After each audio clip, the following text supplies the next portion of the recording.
găsit, a fost o săptămână deloc ușoară pentru polițiștii constanțeni. Au avut de-a face cu hoți profesioniști pe care i-au prins cu ajutorul mascaților în ultima clipă, când se pregăteau să vândă bunurile furate, dar și cu accidente rutiere grave.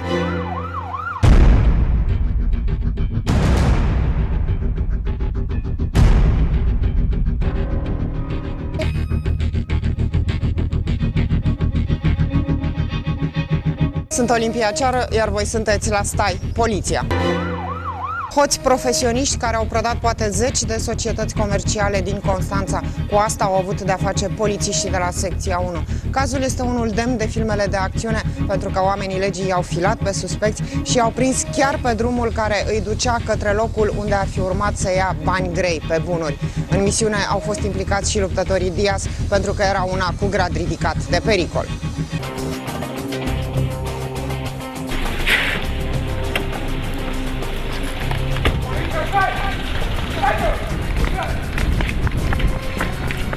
Cei doi hoți au fost luați pe sus de polițiștii de la secția 1, care au primit întăriri de la luptătorii Diaz. Se pregăteau să vândă o parte din bunurile furate, dar n-au mai reușit pentru că au fost încătușați în stradă. Între timp, alte echipaje speciale le verificau locuințele din Cobadin. Prada este una grasă. Casele suspecților sunt pixite de laptopuri, plasme, ceasuri, aparate foto, toate furate în ultimele luni din societăți comerciale. Hoții, 4 la număr, acționau în Constanța și se orientau către birourile firmelor care aveau aparatură IT, forțau ușile sau geamurile și furau apoi tot ce găseau. Ultimul atac a fost într-un studio foto din zona Delfinariu. Hoții au dat lovitura în noaptea de 1 decembrie, au tăiat lacătul, au intrat în studio și au furat mai multe aparate foto.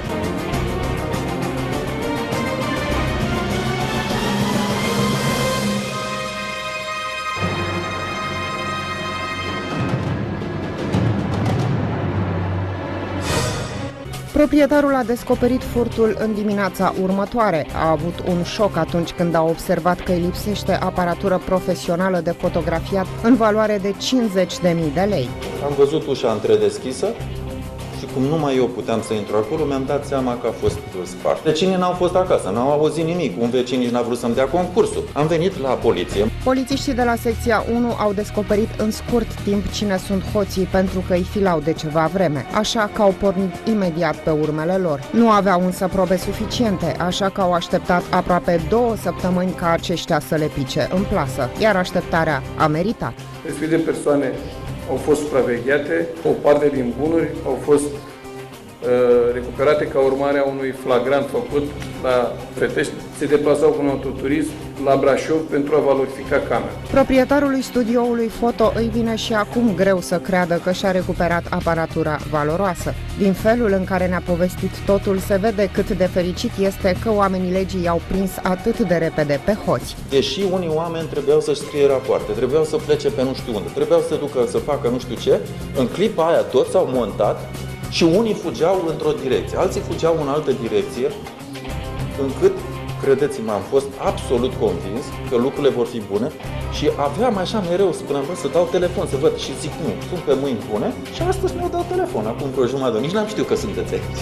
Inițial, 2 dintre hoți au fost reținuți pentru 24 de ore de polițiști, dar judecătorii l-au arestat doar pe unul dintre ei. Ceilalți 2 au reușit să fugă în străinătate, unul în Anglia, celălalt în Germania.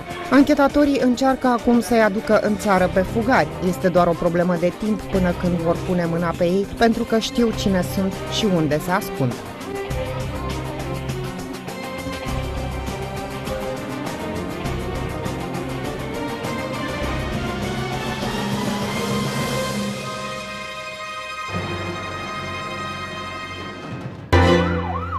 Forma capului, culoarea ochilor, sprâncenele și o cicatrice pe față. Nu suntem la o lecție de desen, ci aflăm cum se întocmesc portretele robot ale infractorilor. Portrete care i-au ajutat pe polițiști în multe cazuri grele, cum a fost jaful din 2009 de la o filială din Constanța a Băncii Carpatica.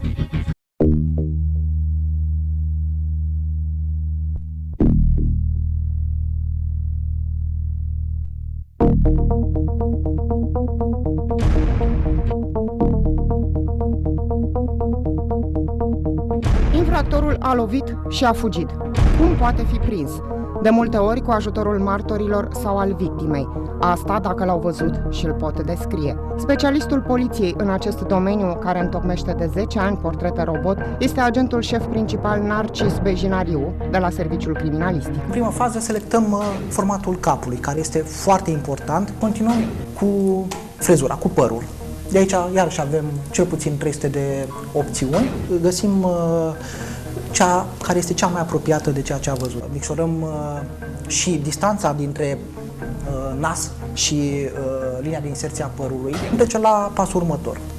Aici, în același fel, putem să punem sprâncene, ochi, nas, gură. După cum observați, detaliile sunt foarte importante, iar de cele mai multe ori victima nu și le mai amintește. Forma ochilor și expresia lor, dacă nu sunt indicate corect, pot schimba total fizionomia infractorului, ne spune specialistul care continuă simularea. Îi pune ochelarii de soare și gluga în cap, pentru că de cele mai multe ori așa încearcă răufăcătorii să-și ascundă chipul, și avem portretul robot al infractorului. Acum acesta poate fi dat în urmărire.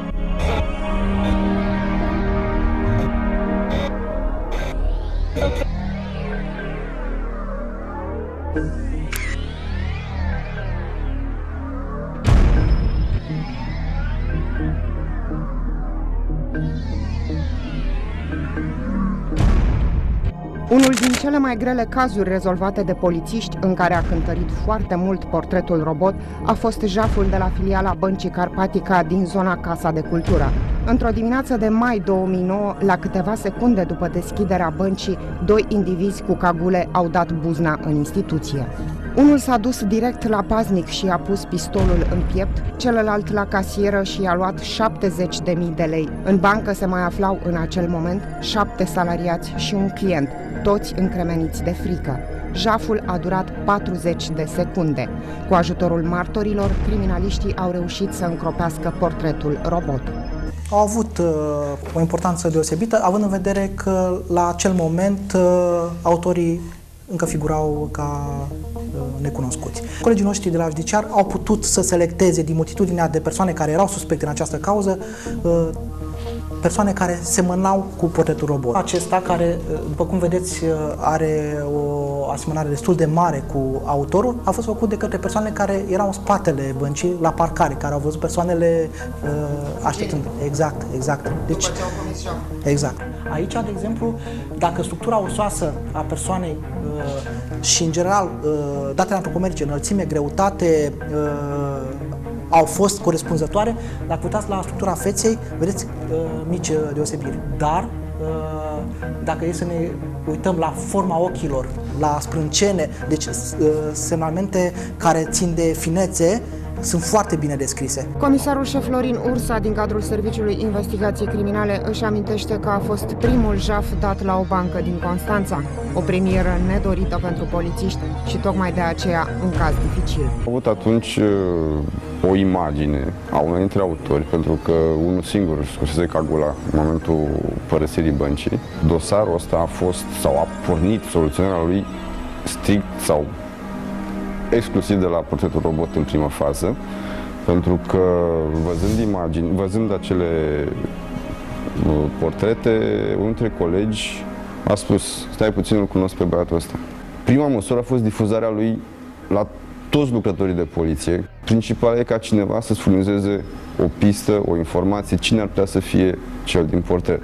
Lucrurile nu sunt însă chiar atât de simple, chiar dacă există martori, iar munca polițiștilor poate fi îngreunată. Asta pentru că, de multe ori, afectați de cele întâmplate, martorii rețin greșit semnalmentele suspectului. O persoană în vârstă sesizează niște semnalmente care nu ne pot ajuta de cele mai multe ori. O persoană care are probleme medicale și nu poate vedea foarte bine, sau factori obiectivi cum sunt timpul, este noapte, este soare puternic, este într-un loc cu semi-obscur, sunt o multitudine de factori care pot influența percepția. Din fericire, în cazul Băncii Carpatica, martorii i-au reținut bine pe cei 2 autori ai atacului. O lună și jumătate mai târziu au fost prinși. 4-5 zile după jaf aveam deja deja o pistă privind pe Manta. La Apostol am ajuns puțin mai târziu din anturajul lui Manta. Au ieșit la lumină și alte elemente care ne-au dus spre ei și am știut să probăm că sunt autori.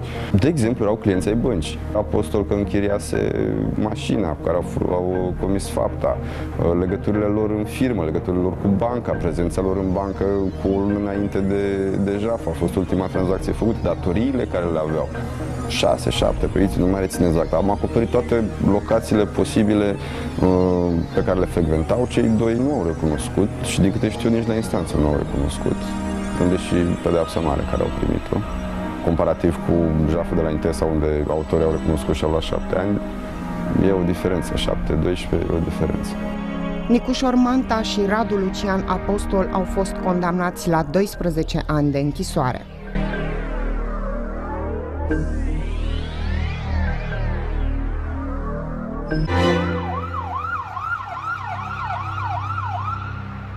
Vine Crăciunul și odată cu el ne bat la ușă hoții deghizați în colindători. Fiți cu mare băgare de seamă și nu-i lăsați pe necunoscuți nesupravegheați în locuințe. Anul trecut hoții au dat o lovitură serioasă în cartierul Anadal Chioi.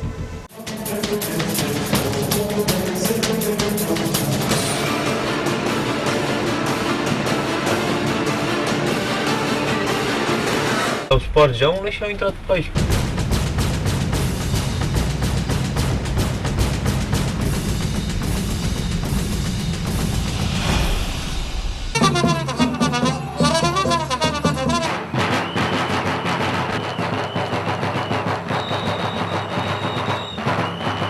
Mai este doar o săptămână până colindători de toate vârstele ne vor bate la ușă. Aveți grijă cui deschideți și evitați să-i lăsați în locuință. Chiar dacă par drăguți, mulți dintre ei nu sunt decât hoți deghizați. Dacă totuși i-ați primit în casă, nu îi slăbiți o secundă din ochi. Urmează colindele, iar mulți infractori vor profita de această ocazie să pătrundă oarecum în casele oamenilor.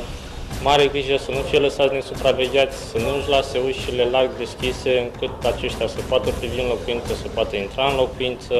Anul trecut, hoții din locuințe au dat o lovitură serioasă în cartierul Anadal Chioi din Constanța în a doua seară de Crăciun.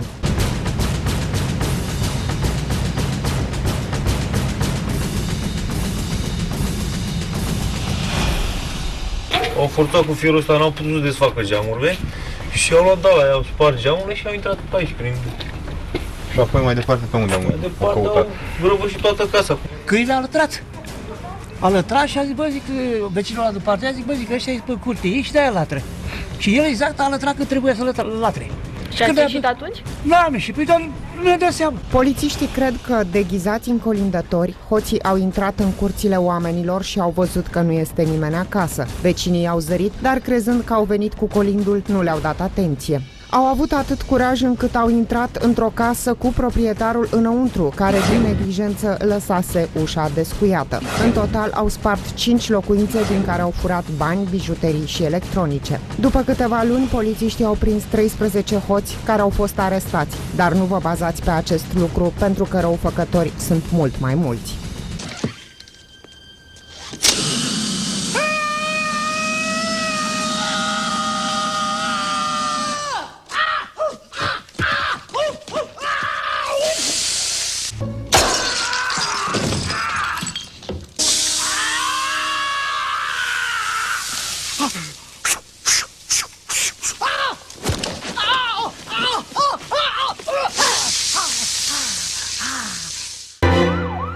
Prima ninsoare a adus și probleme pentru polițiștii de la rutieră. În Mamaia, o studentă de 20 de ani a derapat pe șosea pentru că mergea cu viteză mult prea mare în astfel de condiții meteo, a intrat cu mașina în copac și a rămas blocată între fiare. Abia după 2 ore, echipajul de la descarcerare a reușit să o scoată. Locul în care s-a produs accidentul pare unul blestemat. În urmă cu 6 ani, 4 tineri au murit aici după ce mașina în care se aflau a explodat.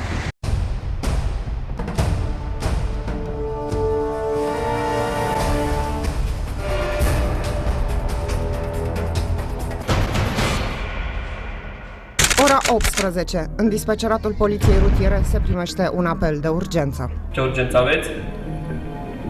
un accident pe Bulevardul Mamaia. Sunt victime? Bun. Victima este încarcerată. Da, am înțeles, vom trimite imediat un echipaj de poliție rutieră. Zi bună. Polițiștii nu mai pierd nicio clipă. Pornesc cu sirenele spre stațiunea Mamaia, unde o tânără de 20 de ani, studentă în anul 1 la medicină, a intrat cu mașina într-un pom. Se grăbea să ajungă la prietenul ei din Năvodari. Începătoare, cu permisul obținut în luna februarie, lipsită de experiență la volanul unei mașini puternice, a derapat pe șoseaua umedă. Din cauza neadaptării vitezei la condițiile de drum, a pierdut controlul autovehiculului, intrând în coliziune cu un copac aflat în afara părții carosabile. La fața locului, imagini cutremurătoare. Echipajul de la descarcerare încearcă să o elibereze pe tânără dintre fiare. Are picioarele prinse sub pedale.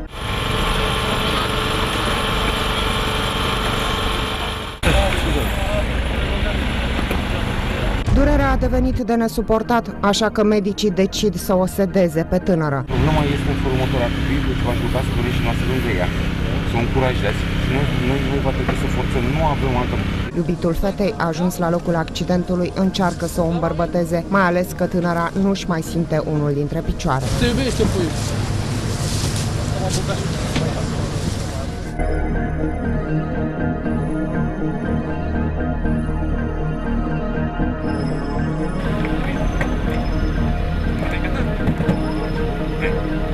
Efectul sedativului trece, iar pompierii tot nu reușesc să o elibereze pe tânără din menghina fiarelor. Mai bine de 2 ore a durat chinul ei.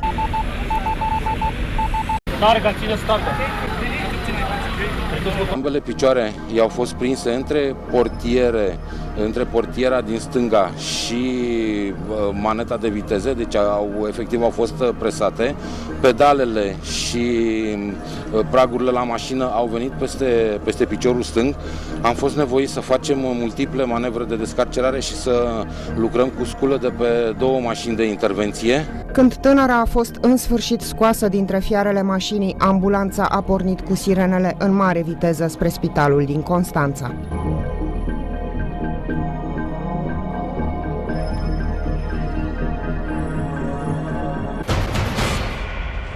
Pacienta era conștientă, colaborantă, a avut contuzii multiple, greu de spus dacă vreo fractură. La prima vedere nu sunt leziuni majore, dar urmează să fie evaluate.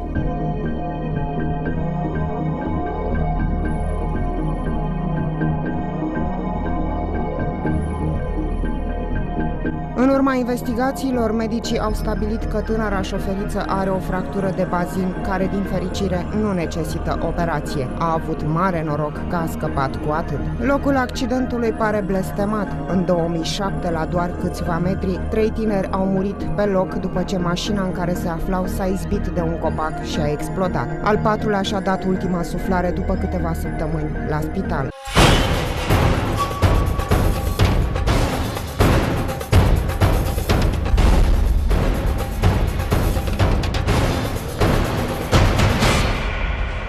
Atunci, accidentul a fost catalogat drept cel mai grav din stațiunea Mamaia din ultimii 25 de ani.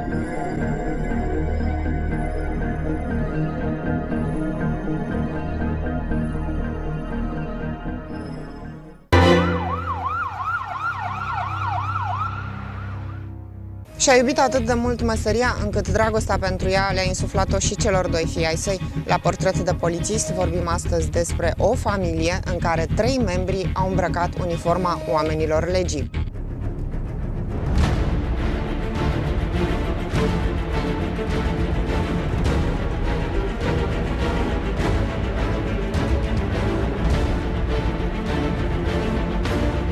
Marin Anghelaș are acum o vârstă respectabilă. A fost polițist timp de 35 de ani. Născut în vremurile în care al 2-lea război mondial nu se încheiase încă, a trecut prin aproape toate funcțiile din poliție. A fost pe rând aghiotant de general, șef de cabinet, dar a pornit de la munca de jos. Așa că începem să depănăm amintiri. Sectorist am fost 25 de ani. Este o muncă foarte frumoasă și grea. Care a fost cel mai greu cartier? Cartierul a fost Coiciu. Acolo erau majoritatea veniți de la țară și formau bande rivale. Erau banda lui Pisică, erau banda lui Libidov. Țiganii când se băteau cu coasele la Bobor, sus acolo. De-a lungul timpului, agentului Marin Anghelaș i-au trecut prin mână mulți tineri locotenenți. Pe atunci lipsiți de experiență, proaspăt ieșiți de pe băncile școlii, ulterior oameni cu multe grade. Își amintește de toți. Începând de la prima promoție când ne-am primit, a fost răposatul Cârlig, David, eram șef de cabinet atunci. Și eram plutoner. Și tot se ridicau, eu mergeam pe la șef, la Dălândă, la Răzărescu, acolo și ei se ridicau în picioare. Și de asta. Și zic, stați mă băieți, zic, eu sunt plutoner, nu dumneavoastră sunteți ofițeri. Eu restul, după ce au venit Adișor, domnul Rapotan și Mănucu, Încoace, Răposatul, Pisică, Costache, i-am primit. Au fost vremuri grele, își amintește Marin Anghelaș, vremuri în care polițistul trebuia să stăpânească strada. Toți cereau de la noi, inclusiv securitatea, cereau date. Dar erau și, să zic eu, eram ajutați de lege. Crezi că polițiștii de astăzi nu sunt ajutați de lege? Nu sunt ajutați de lege, pentru faptul că dacă îi dai amendă acum, face contestație și nu mai încasează nimeni. A știut să le insufle celor doi fii ai săi pasiunea pentru o muncă deloc ușoară, dar pe cât de periculoasă, pe atât de frumoasă, ne spune. Așa că ambii i-au călcat pe urme. Fiul cel mare, Gheorghe Anghelaș, este agent șef principal la secția 4. Numără deja 21 de ani de poliție. Din 1 martie 1992. O grămadă de vreme. Așa este. Sunteți mândru de tatăl dumneavoastră? Foarte mult, știu toate poveștile de poliție ale lui. Fiul cel mic, Daniel Anghelaș, a fost la rândul lui polițist timp de 11 ani, apoi a ales să agațe în cui uniforma. Povestește că hoții de buzunare și cei care sparg locuințe au fost specialitatea lui. Plecam dimineața de la 8:30, plecam în misiune pe strada Ștefan cel Mare. Țigăncile de la romii, de la Palazul Mare, femeile, în general, veneau și furau, dacă faceți dumneavoastră aminte, era un magazin de țesături pe colț, Piața Griviței. Ele acolo operau. Dacă ne făceam apariția și se auzea că echipa furturilor de buzunare pe traseu, deci ele deja dispăreau. După care începeam cu mijloace de transport în comun. Fantasio până la Dacia. De la Dacia ne întorceam înapoi Liceul 4, spital, gară. Deja dacă făceam o tură, deci deja se știa, volanta e pe traseu, deci nu mai putem face nimic. Se știa. La cei aproape 70 de ani ai săi, Marin Anghelaș își privește cu drag cei doi nepoți. Are multe vise pentru ei, dar nu poate să nu se gândească și la cel în care, într-o zi, și ei i-ar putea călca pe urme.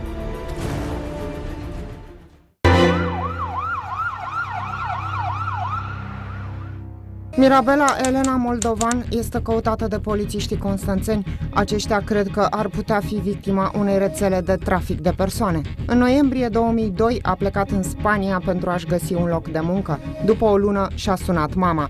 A fost ultimul apel telefonic către familie. De atunci nimeni nu mai știe nimic de ea. Orice persoană care are informații despre Mirabela Elena Moldovan este rugată să sune la 112.